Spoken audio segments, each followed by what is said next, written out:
गणपती बाप्पा मोरया, मंगल मूर्ती मोरया। आता आपण करणार आहोत गणपती विसर्जनापूर्वीची उत्तर पूजा। कुळाचाराप्रमाणे ज्या दिवशी आपल्या गणपतीचे विसर्जन असेल त्या दिवशी दुपारी भोजनानंतर पुन्हा एकदा स्नान करून सोवळे नेसून पाटावर बसावे। आता मी सांगीन त्याप्रमाणे संकल्प करावा।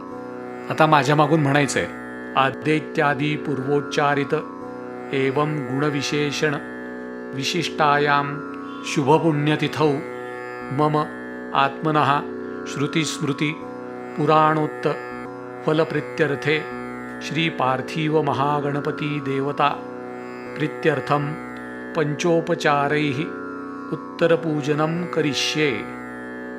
आता ताम्हणामध्ये उदक सोडायचं, म्हणजे हातावरून पाणी सोडायचं। नंतर गणपतीला गंध लावायचं आणि फूल व्हायचं। त्यानंतर अगरबत्तीनी आणि दिव्यानी श्री गणेशाला ओवाळून घ्यायचं। त्यानंतर कुठलाही एक नैवेद्य दाखवायचा।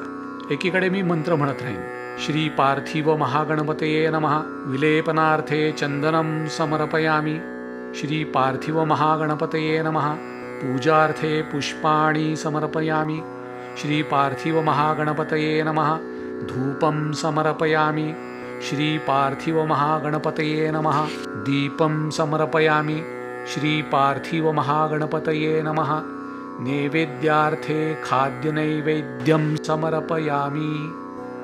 अजूनही तुमचा पूजाविधी चालू असेल तर व्हिडिओ थोडा वेळ पॉज करा। नंतर विडा, दक्षिणा, एक फळ श्री गणेशासमोर ठेवून द्यायचे। त्यानंतर श्री गणेशाची आरती करून घ्या। आरती झाल्यानंतर मंत्रपुष्पांजली चालू होईल। त्या मंत्रपुष्पांजलीमध्ये सर्व कुटुंबियांनी श्री गणेशाच्या मूर्तीला हळद कुंकू आणि फूल वाहून घ्यायचे। आता अजून सगळ्यांची फुलं वाहून व्हायची असतील तर हा व्हिडिओ तुम्ही पॉज करू शकता। आता श्री गणपतीच्या मूर्तीसमोर उभं राहून जर माझ्या हातून अनावधानाने काही चूक झाली असेल तर मला क्षमा कर अशी प्रार्थना करावी।